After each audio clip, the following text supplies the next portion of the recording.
Cuando tu hija está aprendiendo a manejar y dice, ¡Pa! ¡Yo manejo! seguro dices, ¡híjole! Me va a dar. pero ¿por qué no mejor dices algo que ayude a proteger tu auto? Como un buen vecino, State Farm está ahí. Y tu agente de State Farm puede ayudarte a escoger la cobertura que necesitas. Así te quedas tranquilo, hasta que escuchas... ¿Pasamos por mi novio? ¿Novio? Como un buen vecino, State Farm está ahí. State Farm, Bloomington, Illinois.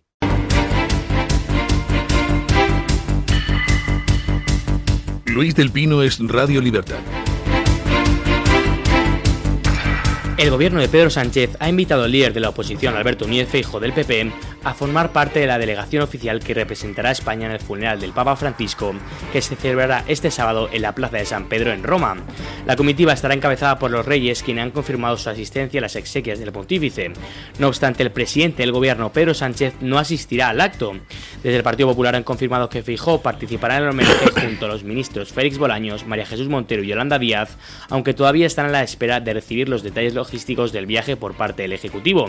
Esta fórmula remite al protocolo adoptado en 2005 tras el fallecimiento de Juan Pablo II, cuando el entonces presidente José Luis Rodríguez Zapatero invitó al líder del PP, Mariano Rajoy, a sumarse a la delegación española.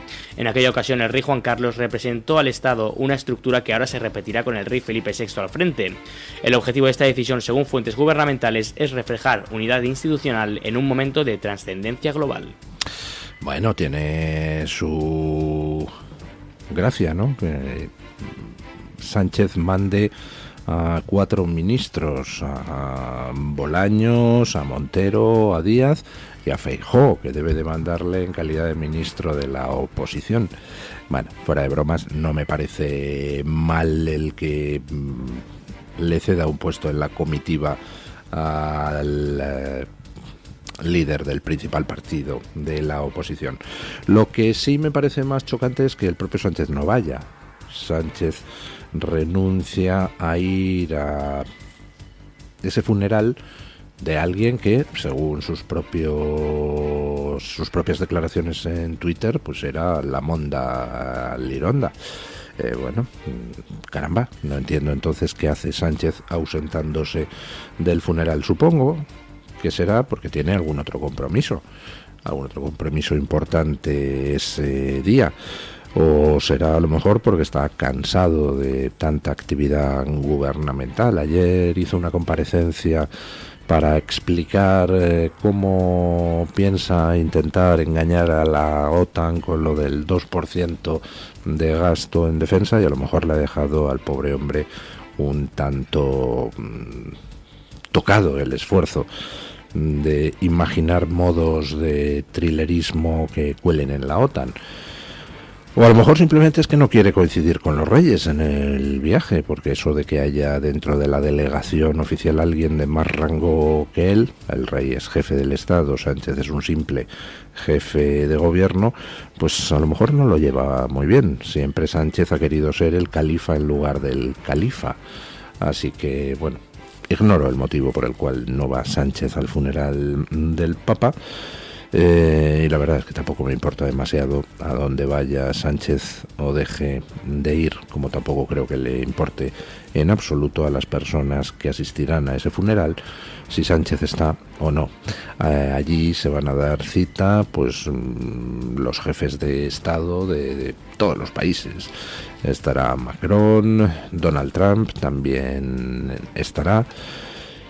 Ayer comentaba que independientemente de que uno sea creyente o no creyente, lo que es indudable es que la Iglesia Católica tiene un algo especial, que le ha permitido no solo sobrevivir 2000 años como institución, sino que además pues sigue marcando el calendario informativo mundial.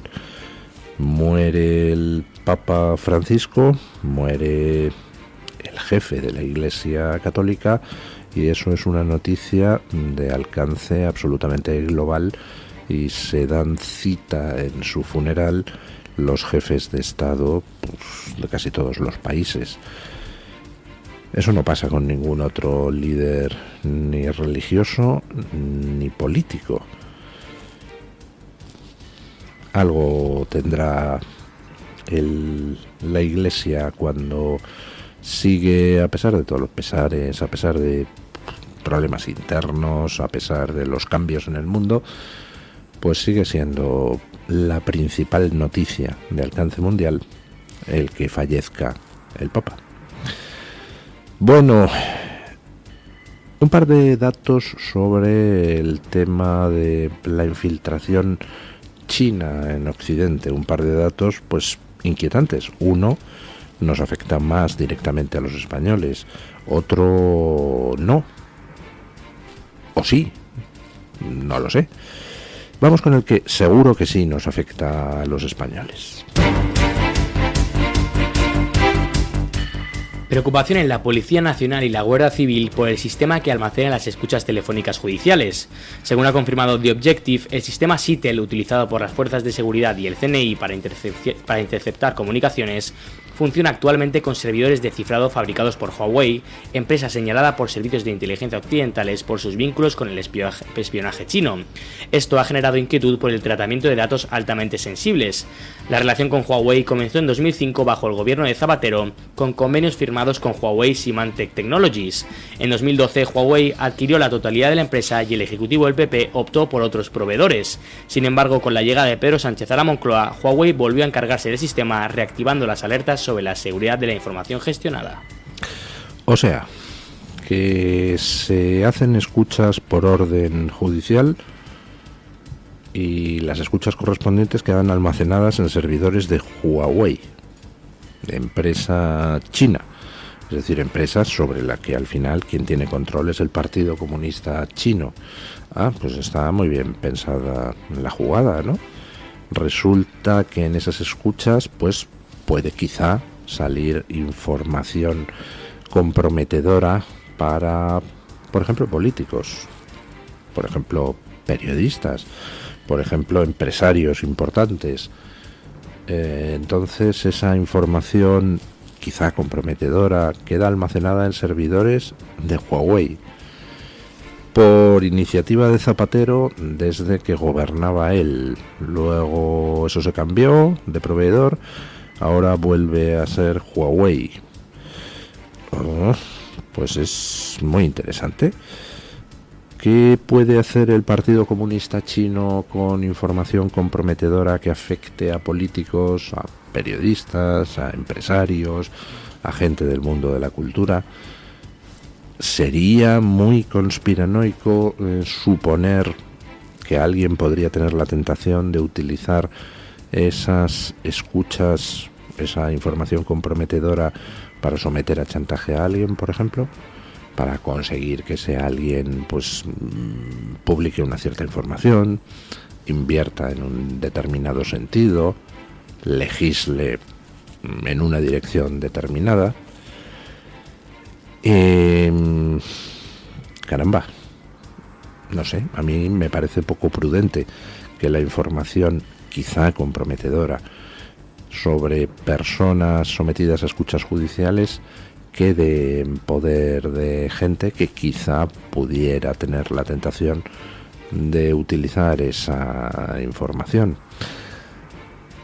¿Hace cuánto tiempo está sucediendo eso? Pues desde luego hace más de 10 años, si Zapatero fue el que metió a Huawei en el tema. La noticia dice que esa información se almacena cifrada en los servidores de Huawei. Bueno, en fin, no sé, ya saben ustedes que los sistemas de cifrado son muy peculiares, como demuestra el hecho de que la justicia europea, por ejemplo francesa, oficie a gente como, por ejemplo, el dueño de Telegram, para que les permita acceso a las conversaciones que mantienen determinados grupos criminales a través de canales de Telegram. Si la información está cifrada, pues hombre, ¿para qué quieres el acceso? Lo que pasa es que eso de los sistemas de cifrado, pues a lo mejor tiene puertas traseras. ¿Quién sabe? Bueno, esta noticia nos afecta a nosotros directamente. La pregunta es ¿por qué se admite que información presuntamente comprometedora proveniente de escuchas judicialmente autorizadas estén en servidores de Huawei. Pero es que desde el Reino Unido nos llegaba ayer otra información sobre el espionaje chino, pues tal vez un poco más pedestre, pero no por ello menos romántica. Escuchen. Fuentes de seguridad británicas han revelado que espías chinos estarían instalando dispositivos de escucha en bancos y edificios clave de Whitehall, el corazón político de Londres. St. James's Park, junto a Downing Street y el Ministerio de Exteriores, han sido identificados como uno de los puntos intervenidos, con micrófonos ocultos bajo bancos y en arbustos. El parque, frecuentado por funcionarios y asesores, ha sido incluido en advertencias internas junto al histórico pub Red Lion, descrito como lleno de agentes chinos, y hoteles como el Corinthia o el Nuevo Raffles. La amenaza también se extiende más allá de Westminster. Piratas informáticos vinculados a Pekín estarían atacando a médicos que tratan a personal militar para obtener datos médicos sensibles. Algunos sanitarios han optado por no usar dispositivos electrónicos en consulta para proteger la información. Bueno, pues tenemos, según las noticias que llegaban ayer de Londres, preocupación en los servicios de inteligencia británicos porque creen que hay una red de espionaje chino en Londres. Vaya por Dios, salta la sorpresa en el Benito Villamarín. ¿Cómo va a haber una red de espionaje chino en Londres? Estoy siendo irónico por si alguien no se ha percatado. Resulta que se dedican a poner, por ejemplo, micrófonos de escucha en parques cercanos a ministerios y al Parlamento británico. Por esa cosa de, oye, tenemos que hablar confidencialmente sobre tal tema, bueno, pero no lo hablemos aquí en el ministerio o no lo hablemos aquí en el Parlamento, vamos a dar una vuelta, nos sentamos en el parque aquí al lado. Bueno, pues resulta que te sientas en el parque y a lo mejor tienes el micrófono espía chino incrustado en la madera del banquito. Bueno, ¿qué quieren que les diga? Me parece que no podemos culpar a China de querer espiar a políticos, a periodistas, a empresarios occidentales. Caramba, es su trabajo.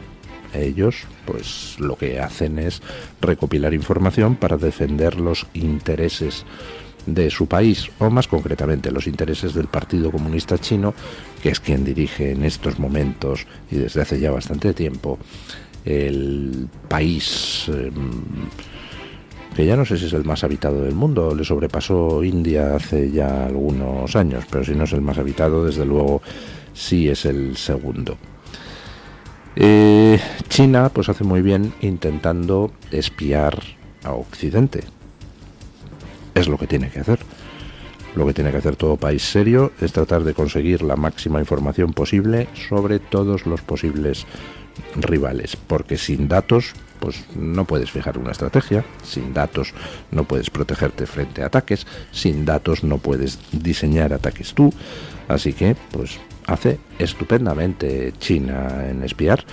Los que hacemos mal somos los que consentimos ese espionaje, los que lo hemos consentido durante muchísimos años. Por ejemplo, los que consentimos que personajes siniestros como Zapatero nos coloquen a Huawei a almacenar el contenido de las escuchas judiciales.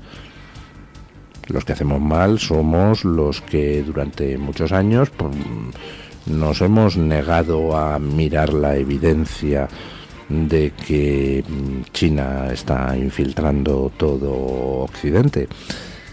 Ha habido muy poquita información sobre el espionaje chino. Hay algún libro publicado, un par de libros publicados por dos autores australianos, donde analizaban en uno de ellos la infiltración china en Australia, en otro la infiltración china en todo el mundo. Infiltración que no consiste solo en el tema del espionaje, infiltración que también alcanza pues a la compra pura y dura de determinadas personas en Occidente, pues para ponerlas a su servicio. Compra pura y dura que no siempre consiste en darle a uno un sobre bajo la mesa con dinero negro. se puede comprar a la gente de formas legales y muchísimo más directas e incluso más baratas. Simplemente nombras a un catedrático inglés de no sé qué, pues profesor adjunto en la Universidad de Pekín, pagándole pues una pasta tampoco demasiado grande, pero significativa, por dar una hora de clase al mes allí. Bueno, pues ya estás comprando voluntades. Más luego, por supuesto, China tiene a su favor el que puede utilizar a mucha gente sin ni siquiera comprarla.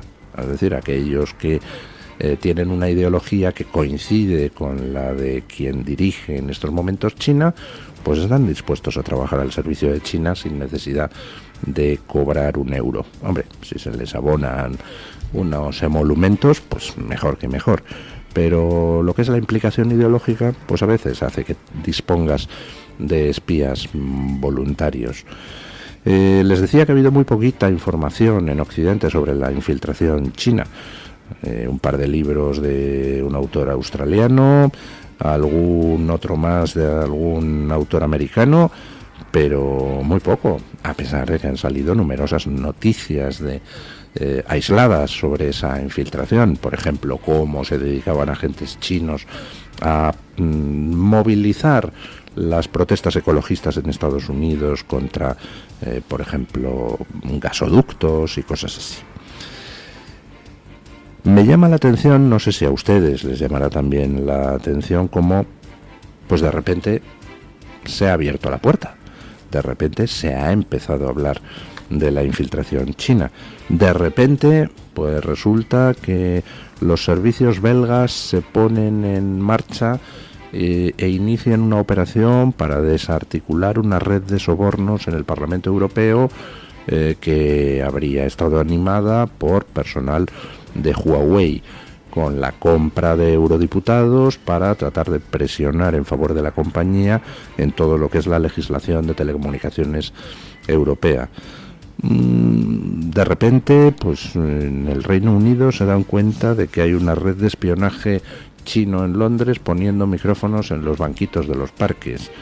De repente, pues aquí se alzan voces dentro de la policía y de la Guardia Civil para mostrar inquietud por el hecho de que sea Huawei quien almacena el contenido de las escuchas judiciales. ¿Tiene algo que ver en este abrirse las puertas a la investigación sobre el espionaje chino la llegada de Trump a la Casa Blanca? Pues tengo la sensación de que sí. Es decir, tengo la sensación de que ha cambiado el ciclo. De repente, pues gente que a lo mejor podía tener interés o ganas de profundizar en esas investigaciones sobre el espionaje chino, ha visto que en la Casa Blanca pues hay alguien que declara estar en guerra, al menos económica, con China, y bueno, pues a lo mejor de repente hay gente que quería hacer cosas pero no podía, no le dejaban o no se atrevía, y ahora pues se atreve a poner sobre la mesa los datos sobre un problema que tenemos, que no es un problema, es un problemón. El problema de la infiltración china a todos los niveles es tremendo.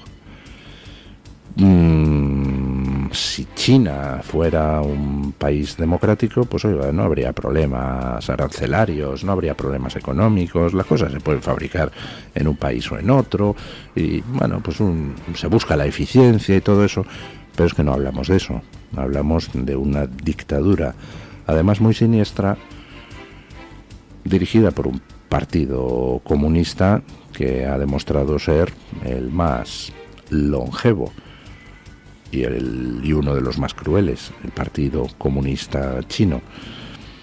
Bueno, pues tendremos que protegernos frente a esa amenaza, ¿no? Me alegra ver que por fin pues se empieza a tirar de los hilos. Noticias que llegan de una organización pues también bastante siniestra y, por cierto, controlada por China, la Organización Mundial de la Salud. Parece que van a tener que hacer un ERE. Escuchen. El director general de la Organización Mundial de la Salud ha anunciado una reestructuración interna debido a una grave falta de fondos agravada por la negativa de Estados Unidos a pagar sus cuotas correspondientes a 2024 y 2025. Según ha dicho, la combinación de impago de Estados Unidos y la reducción de la ayuda al desarrollo por parte de otros países deja a la OMS con una brecha de financiación estimada entre 560 y 650 millones de dólares para el bienio 2026-2027. Entre las medidas anunciadas se reducirá el número de altos directivos en la sede central de 12 a 7 y los departamentos pasarán de 76 a solo 34 como una parte de un plan de ajuste para afrontar la crisis financiera. 76 departamentos tenía la Organización Mundial de la Salud, caramba. Fíjense ustedes en lo que es el desarrollo de este tipo de organizaciones. Se supone que cada país tiene un ministerio de sanidad o de salud. Cada país tiene su presupuesto y cada país pues tiene sus políticas, sus campañas de vacunación, sus centros de prevención de enfermedades epidémicas. Es decir, eso pues es una competencia de los países y cada país se apaña como puede. Ahí hay dos problemas en esa especie de enfoque nacional de la salud. Primero, pues hombre, que una pandemia, por ejemplo, no entiende de fronteras. Entonces, parece lógico que los representantes de los distintos países pues traten de coordinarse. ¿Verdad? Es lógico. Oiga, si puede haber una pandemia de COVID, pues qué menos que el ministro de Sanidad español, el francés y el tanzano pues traten de actuar al unísono y de intercambiar información. Eso está bien. El segundo problema con ese enfoque nacional, pues hombre, hay países pobres, hay países que no tienen para dedicar a la prevención de enfermedades el mismo dinero que podemos tener los países occidentales. Parece lógico, por tanto, hombre, que los países más ricos intenten ayudar a los países más pobres. Entonces, ¿cómo se abordan ambos problemas? Pues, hombre, ambos problemas se pueden abordar sin necesidad de crear ningún organismo transnacional. Vamos, creo yo que para coordinarse los ministros de Sanidad de la Unión Europea, pues en fin, no hace falta crear un ultraministerio de Sanidad europeo. Y para coordinarse los ministros de Sanidad europeos con los ministros africanos, pues oiga, se pueden hacer convenios, pueden ayudar los países más desarrollados a los menos desarrollados, pues bilateralmente, o la Unión Europea en su conjunto. Vamos, que no hace falta crear organismos supranacionales. ¿Que quieres tener un punto focal de información y también de canalización de ayudas? Pues bueno, puedes pensar en crear una Organización Mundial de la Salud, que es lo que se hizo en su momento. Y el problema viene ahora. ¿Después qué ha pasado? Pues que esa Organización Mundial de la Salud, poco a poco, ha ido expandiéndose en sus ambiciones. En lugar de ser un punto focal de intercambio de información y quizá de canalización de ayudas, al final se ha convertido en un punto donde pues cada vez hay más burocracia y donde cada vez se intenta sustituir más las competencias de los estados nacionales. Problema: la Organización Mundial de la Salud no es un organismo democrático. En estos momentos quien la dirige es un tío que se llama Tedros, que proviene de un partido abiertamente marxista. Tedros, pues hombre, no hace falta ser muy listo para intuir que es un agente de los intereses chinos. Y de hecho la Organización Mundial de la Salud tuvo un papel destacado en toda la operación de cobertura sobre el origen del COVID para tratar de negar que se había escapado de un laboratorio chino, el laboratorio chino de Wuhan.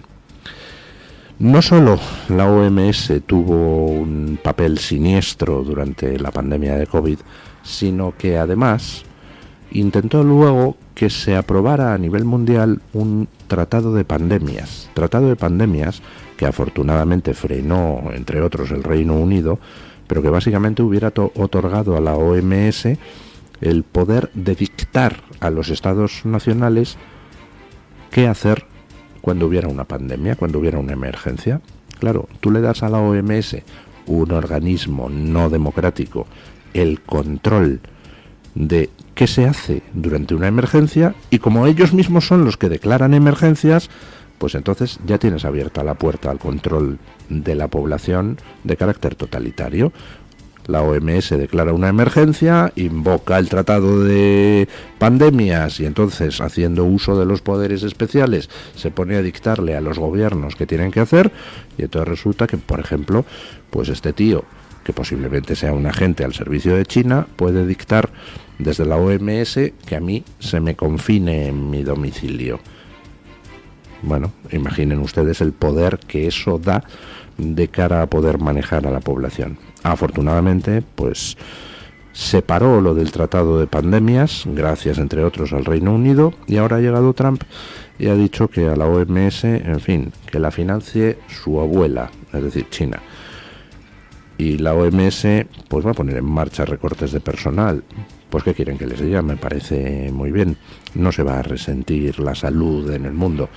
Lo que se va a resentir son los proyectos totalitarios de algunos que a través de la gestión de las emergencias quieren poder controlar a la población de todo el mundo, incluida la occidental.